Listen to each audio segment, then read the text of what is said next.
Hello, welcome to the Academy for Private Practice here in Philadelphia. I'm Joe Patrice. Elie Mystal. Jeff Bennion.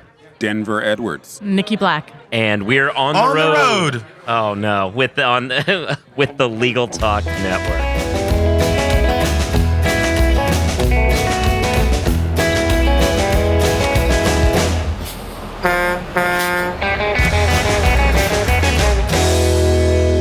So yeah, we're back. We're here in the Hotel Monaco in Philadelphia, just across the street from Independence Hall.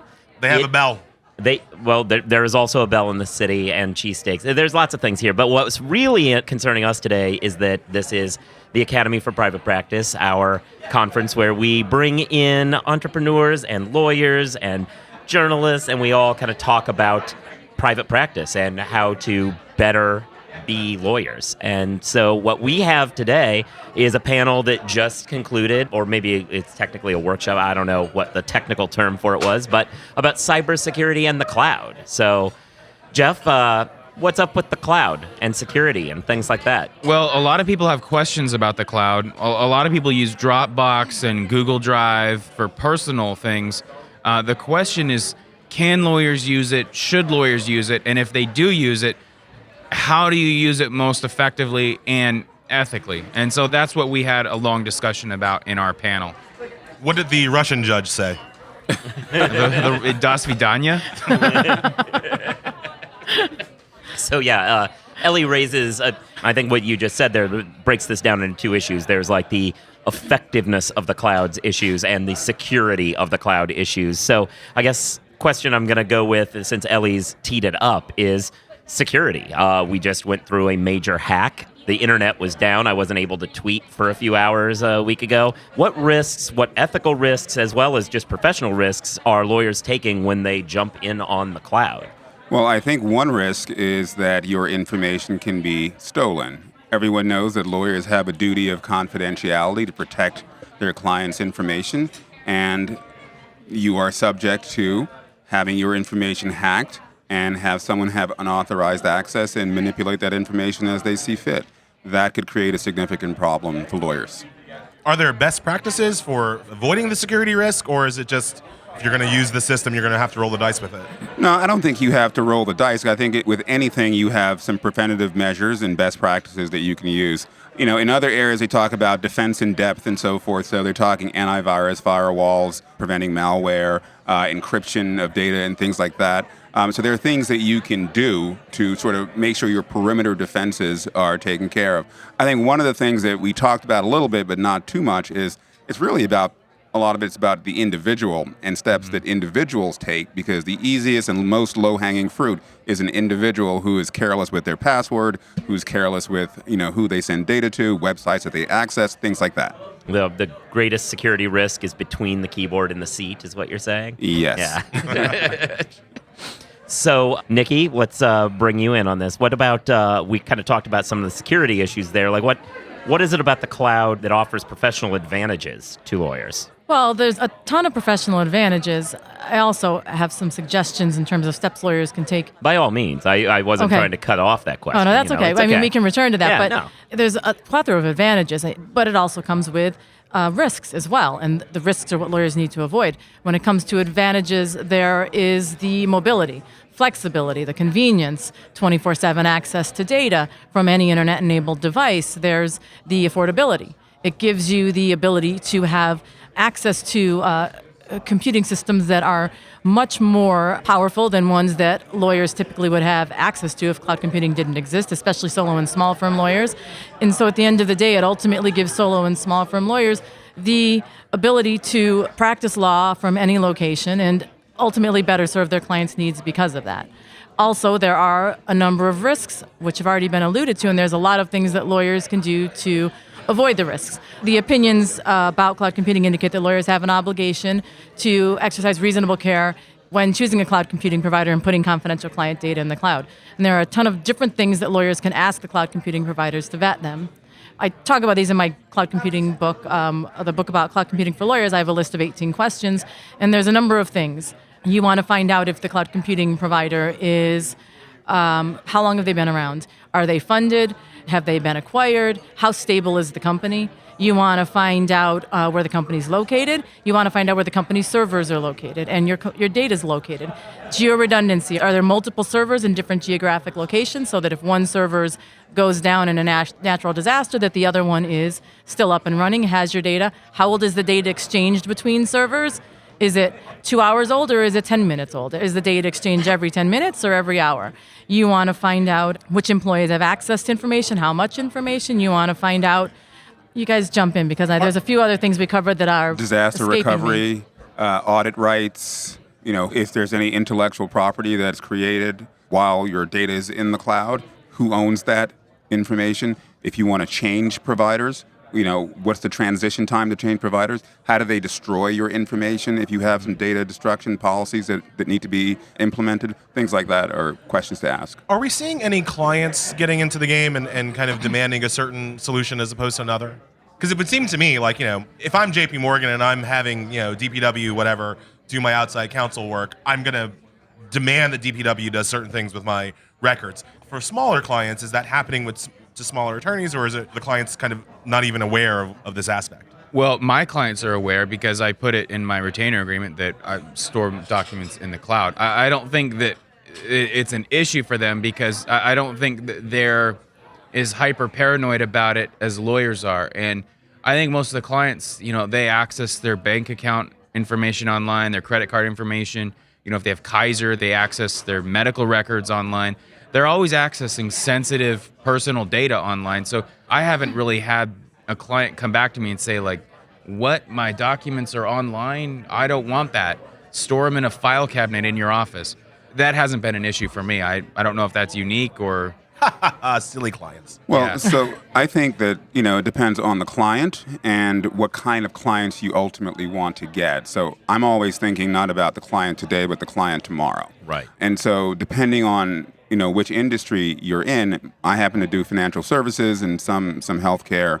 I think that because those clients or prospective clients are under other types of regulatory regimes, they require vendor management and vendor selection. So I'm a vendor, and therefore I must be as secure or as close to being as secure as them. One notable thing that everyone talks about these days is Target and how Target got hacked. It was an HVAC vendor, right? And so that same HVAC vendor, probably supplies many different stores. And so once I think a lot of companies saw that, mid-sized companies, smaller companies, they want to now make sure that their vendors are secure so that their data can be protected. Well, and that's another issue when it comes to security, speaking of vendors, is third-party integrations. Because a lot of lawyers don't think about this, but you have an obligation to vet the data that's stored by any vendor, as long as they're storing your confidential client data or have access to it. So anytime there's an integration with one of your software programs in the cloud, you need to vet those vendors as well, not just the vendor that's storing the original data. So the more integrations you have, the more security vetting that you have to do. And you also need to do that vetting, I would argue, on about an annual basis, just to show that you're exercising reasonable care and that you're following up and making sure the standards and their replies haven't changed over the last year. And just to add to that, listen, this is not what lawyers do. We don't know about patches. We don't know about, selecting the right IT security system and so forth. I think this is where there's a growth opportunity for other industries to actually come in and consult with lawyers. So basically, as a lawyer, I just want to make sure that it works, right? I just want to make sure that my IT system is secure and that I'm taking best practices, and I want one-stop shopping. So perhaps what lawyers should consider doing is retaining a consultant who will go and do the detail work behind this and report to me about, what he or she has found. Definitely. I mean, if you're, no matter what you do, I mean, let's say you're a family law attorney and someone comes to you with a tax law question or a patent law question. I mean, you're not going to answer that. I mean, you shouldn't answer that. You should refer that out or you should consult with someone else about it. So if you're an attorney and you don't understand, the algorithms and whatnot and the security patch vocab that Dropbox uses or Box or any of those other platforms, you should definitely look into having someone else consult with you on selecting a platform and running through these questions.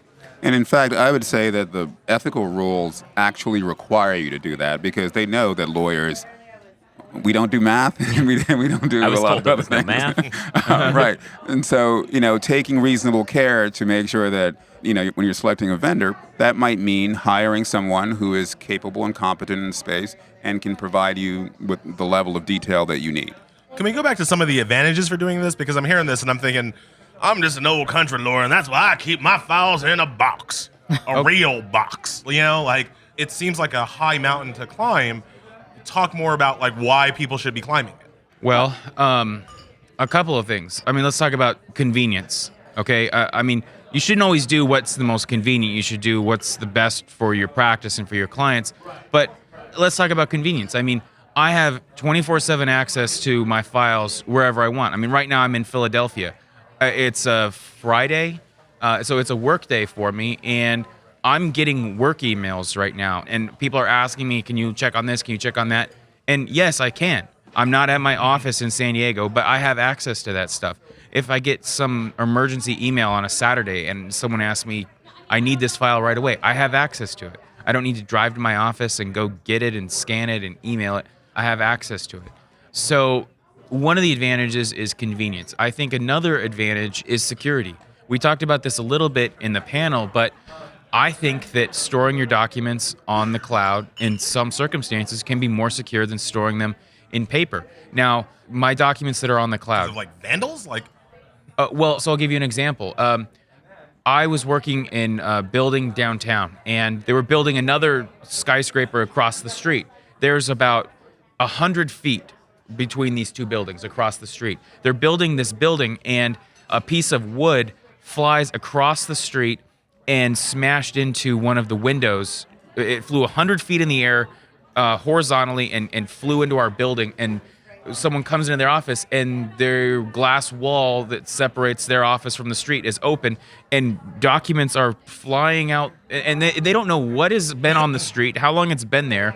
They've got client files in their office that are now on Broadway. Well, and that happened in Buffalo. There was a fire, and the windows blew out of the law firm, and they had documents strewn across the street. So that's apparently law firms across the country have documents strewn across the street. I was one time. We need to do an investigation. Yeah, I had this depot that I was going to, and it was a depot of this doctor, and it was. We're trying to work around the doctor's schedule, and so we were on the 4th or 5th amended depot notice, and I'm taking the train from San Diego up to LA to go to this depot. And I'm halfway into this 3-hour train ride that required me to get up at 5 o'clock in the morning, and I get an email that says depot needs to be postponed. I'm like, hell no. This depot is going forward. And I opened the email, and it was from this law firm, and they forwarded me the news article about how last night their building burned down, and they lost everything in their office. And that is an absolute catastrophe. What do you do? But no excuse for avoiding a deposition. Right. On the scale of excuses, that's a solid 9.5. But what do you do if you avoid the cloud and you think, well, I'm just going to keep all my documents in my office, and my office is not going to get broken into, and my office is not going to burn down, and the cleaning lady who comes into my office isn't going to accidentally throw something away, or what if she's a spy or something like that? Or, no matter where you have your documents, there are always security concerns. When my documents are on the cloud, I get reports of, here are the IP addresses of people that logged in and viewed your documents. Here's when they viewed those documents. So I don't know if my documents are printed out and they're in a filing cabinet. I don't have an audit report that I can go back to and see what are the IP addresses of everyone who opened up that filing cabinet, and what files did they pull out and look at, and for how long were they looking at them. So I'm moving away a bit from the convenience aspect, and I think a lot about how to get more business, because that's the business of law, right? As I was mentioning in the presentation, I think that the cloud is a force multiplier for small law firms. At a big law firm, you just have an army of folks. They do business development for you. They prepare marketing plans. But one of the things that clients think about a lot is, do you have the right bench? How many people do you have to do a particular matter? And what happens if you get hit by a car and can't do the work, right? So I think that the cloud, because it creates convenience for people, allows you to be able to partner with different people in different geographies to work on a matter. So you could be a kick-ass IP lawyer with an opportunity to get onto a really big case. Let's say you're a minority women-owned firm, right? And you wanted to get on this really big case for Microsoft, and you're the person that's right for the job, but it's only you and your partner. Well, perhaps, you can hire contract attorneys. You can hire people with certain skill set that you can bring to bear on this matter and show Microsoft or whomever, or Google, that you can compete for a matter that a mid-sized firm could compete for. So there is a business reason why you'd want to be on the cloud as opposed to, just being someone who has their documents in boxes and file cabinets. Well, and let me just 3 on-the-ground examples of the benefits cloud computing can provide, especially to solo and small firm attorneys.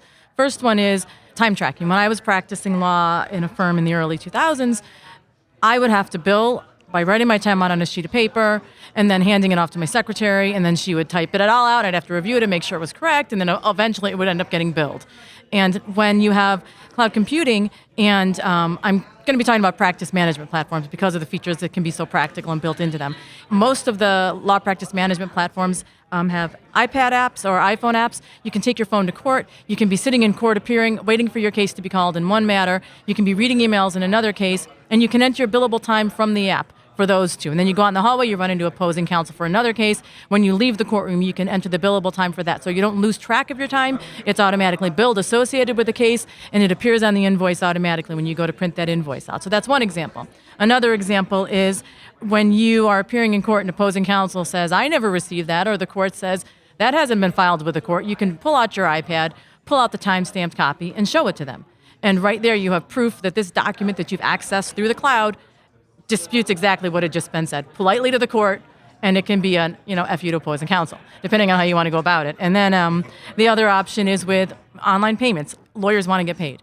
And when you accept online payments through the cloud, your clients can you send out an invoice online through the cloud, they receive the invoice, they look at the invoice, and then they can click pay, and they can send you a credit card payment through the cloud. And so you can instantaneously get paid. You don't have to worry about printing out a bill, sending the bill out, waiting for them to send in a check. You're paid instantaneously. So those are 3 examples of how cloud computing simplifies practicing law for solo and small firms.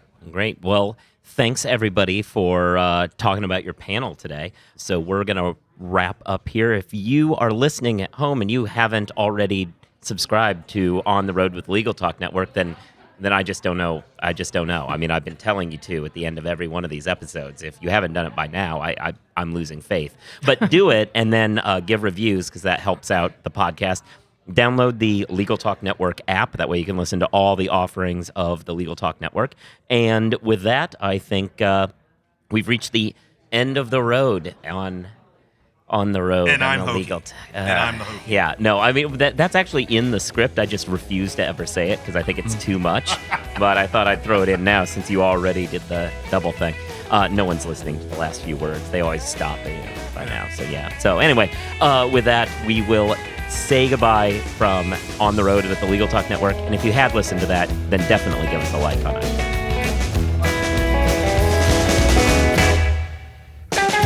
If you'd like more information about what you've heard today, please visit LegalTalkNetwork.com. Subscribe via iTunes and RSS. Find us on Twitter and Facebook, or download our free Legal Talk Network app in Google Play and iTunes.